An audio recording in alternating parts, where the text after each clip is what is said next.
Hi good morning. നിങ്ങളുടെ കയ്യിൽ തൈരും മാങ്ങയുണ്ടോ? രണ്ടും ഉണ്ടെങ്കിൽ ഉടനെ തന്നെ എടുത്തോളൂ. നമുക്കൊരു അടിപൊളി റെസിപ്പി തയ്യാറാക്കാം.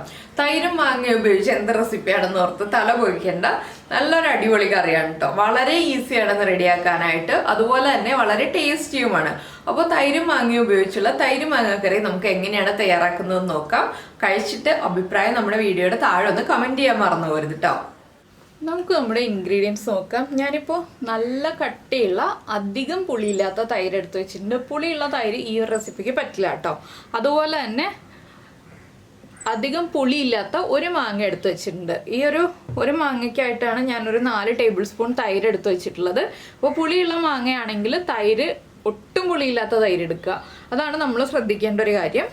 അപ്പോൾ മാങ്ങ എടുക്കുമ്പോൾ മാങ്ങയുടെ ഉൾഭാഗത്ത് ചെറിയൊരു കളർ ചേഞ്ച് വന്നിട്ടുള്ള ആ ഒരു വൈറ്റ് ഷെയ്ഡ് അല്ലാതെ ഒരു ചെറിയൊരു മഞ്ഞപ്പ് വന്നിട്ടുള്ള മാങ്ങ എടുക്കുകയാണെങ്കിൽ കൂടുതൽ നന്നായിരിക്കും. ഇനി നമുക്ക് ഈ മാങ്ങയൊന്ന് ചെറുതായിട്ട് കട്ട് ചെയ്തെടുക്കാം. അതുപോലെ നമ്മുടെ തൈരും നന്നായിട്ടൊന്ന് ഉടച്ചു വെക്കണം. വെള്ളം ചേർക്കാതെ ഉടച്ചു വെക്കുക. ഒരുപാട് ലൂസായിട്ടുള്ള രീതിയിലല്ല നമുക്ക് വേണ്ടത്, അതുകൊണ്ട് വെള്ളം ചേർക്കാതെ ഉടച്ചു വെക്കണം. അപ്പോൾ ഞാൻ മാങ്ങ കട്ട് ചെയ്ത് വെക്കട്ടെ, തൈര് ഉടച്ചെടുക്കട്ടെ. ഇപ്പോൾ ഇതാ നമ്മൾ മാങ്ങ കട്ട് ചെയ്തെടുത്തിട്ടുണ്ട്. ഇതുപോലെ ചെറിയ പീസുകളായിട്ടാണ് കേട്ടോ മാങ്ങ കട്ട് ചെയ്തെടുത്തിട്ടുള്ളത്. ഞാൻ ഈ ഒരു കളറാണ് പറഞ്ഞത്, ചെറുതായിട്ട് കളർ വ്യത്യാസം വന്ന മാങ്ങ എന്നുള്ളത്. അപ്പോൾ ഈ ഒരു കളറിലുള്ള മാങ്ങ എടുക്കുക. ഇനിയിപ്പോൾ നമുക്ക് തൈരും കൂടി ഉടച്ചിട്ട് നമുക്ക് ബാക്കിയുള്ള കാര്യങ്ങൾ ചെയ്യാം.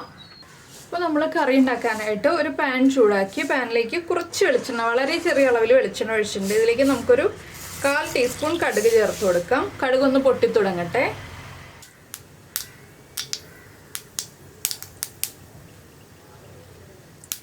കടുക് പൊട്ടി വരുമ്പോൾ ഞാൻ ഒരു വറ്റൽമുളക് ഒരു 3 പീസായിട്ട് കട്ട് ചെയ്തെടുത്തിട്ടുണ്ട്. അതുപോലെ കുറച്ച് കറിവേപ്പില എടുത്തിട്ടുണ്ട്, അതും കൂടി ചേർത്ത് കൊടുക്കാം.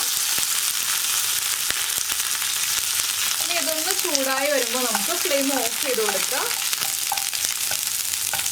ഈ എണ്ണയുടെ ചൂട് ഒന്ന് കുറയാനാണ് നമ്മൾ ഫ്ലെയിം ഒന്ന് ഓഫ് ചെയ്യുന്നത്. പാനിനും ചൂടുണ്ട്, എണ്ണയ്ക്കും ചൂടുണ്ട്. നമ്മൾ പൊടികൾ ചേർക്കുമ്പോൾ കരിഞ്ഞു പോകും. അതുകൊണ്ട് ഫ്ലെയിം ഓഫ് ചെയ്തിട്ട് വേണം നമുക്കിനി ബാക്കിയുള്ള കാര്യങ്ങൾ ചേർക്കാനായിട്ട്. ഇപ്പോൾ നമ്മുടെ എണ്ണയുടെ ചൂടൊന്ന് കുറഞ്ഞിട്ടുണ്ട്. ഞാൻ ഇതിലേക്ക് പൊടികൾ ചേർക്കുകയാണ്.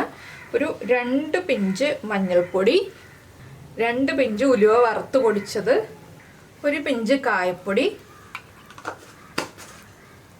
പിന്നെ നമ്മുടെ എരിവനുസരിച്ച് മുളക് പൊടി.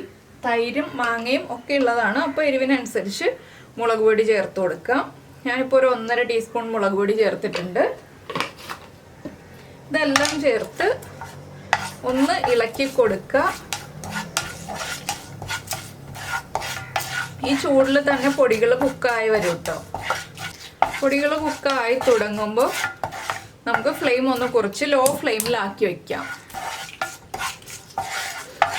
പാനിൻ്റെ ചൂട് നല്ല ചൂടാണ്, നല്ല കട്ടിയുള്ള പാനാണ്, അതുകൊണ്ട് നന്നായിട്ട് ചൂടുണ്ട്. പൊടികൾ കുക്കാനുള്ള ചൂടുണ്ട്. ഇതിലേക്ക് നമുക്ക് ഉപ്പ് ചേർക്കാം. ആവശ്യത്തിന് ഉപ്പ്, മാങ്ങയ്ക്കും തൈരിനും ആവശ്യമായ ഉപ്പ്.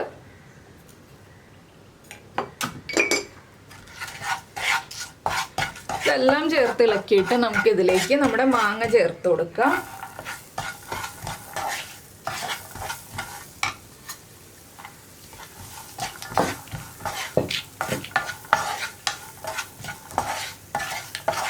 മാങ്ങ ചേർത്ത് ഇളക്കിയിട്ട് നമുക്ക് വീണ്ടും ഫ്ലെയിം ഓഫ് ചെയ്യാം.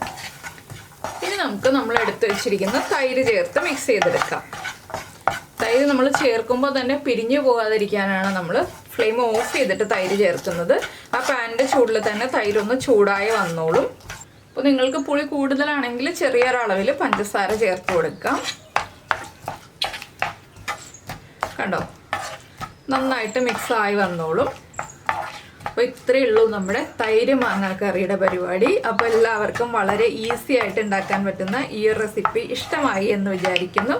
പിന്നെ ഈ ഒരു റെസിപ്പി ഉണ്ടാക്കിയിട്ട് ഉടനെ തന്നെ കഴിക്കുക കേട്ടോ. ഇല്ലെങ്കിൽ ഫ്രിഡ്ജിൽ വെച്ച് തണുപ്പിച്ചിട്ട് കഴിക്കുക. പുറമെ വയ്ക്കരുത്, ഫ്രിഡ്ജിൽ നിന്ന് നമ്മൾ എടുത്തിട്ട് കഴിക്കുക എന്നല്ലാതെ റൂം ടെമ്പറേച്ചറിൽ വെക്കരുത്, അത് കറക്റ്റ് ആവില്ല.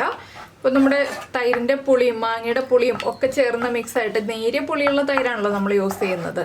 അപ്പോൾ ആ പുളി രണ്ടും ചേർന്ന് മിക്സായിട്ട് കൺസിസ്റ്റൻസി ഒക്കെ മാറിപ്പോവും. അപ്പോൾ നിങ്ങൾ ഇപ്പോൾ ഉപ്പ് ചെക്ക് ചെയ്ത് നോക്കുക. ഉപ്പ് കറക്റ്റ് അല്ല എന്നുണ്ടെങ്കിൽ കുറച്ച് കഴിഞ്ഞിട്ട് ഒരു അരമണിക്കൂർ 1 മണിക്കൂർ കഴിഞ്ഞിട്ട് വീണ്ടും ഉപ്പ് ചെക്ക് ചെയ്തിട്ട് അപ്പോൾ ഉപ്പ് കറക്റ്റ് ചെയ്യുക. എന്താണെന്ന് വെച്ചാൽ മാങ്ങയുടെ പുളി തൈരിലേക്ക് പിടിച്ചു വരുമ്പോൾ ഉപ്പ് കുറയാൻ സാധ്യതയുണ്ട്. അതുകൊണ്ടാണ് അരമണിക്കൂറോ 1 മണിക്കൂറോ കഴിഞ്ഞിട്ട് ഉപ്പ് ഒന്നുകൂടി ചെക്ക് ചെയ്യുക എന്ന് പറയുന്നത്. അപ്പോൾ എല്ലാവർക്കും വളരെ ഈസി ആയിട്ട് ഉണ്ടാക്കാൻ പറ്റുന്ന ഒരു റെസിപ്പിയാണിത്.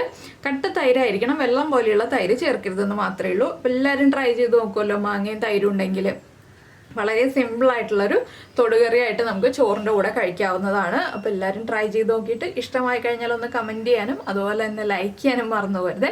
പിന്നെ നമ്മുടെ ചാനൽ ആദ്യമായിട്ട് കാണുകയാണെങ്കിൽ നമ്മുടെ വീഡിയോ പ്രസൻറ്റ് ചെയ്യുന്ന രീതിയൊക്കെ ഇഷ്ടമായിരുന്നുണ്ടെങ്കിൽ നമ്മുടെ ചാനൽ ഒന്ന് സബ്സ്ക്രൈബ് ചെയ്ത് സപ്പോർട്ട് ചെയ്യണേ. അപ്പോൾ എന്തായാലും നമുക്ക് നമ്മുടെ അടുത്ത റെസിപ്പിയുമായിട്ട് അടുത്ത ദിവസം വീണ്ടും കാണാം.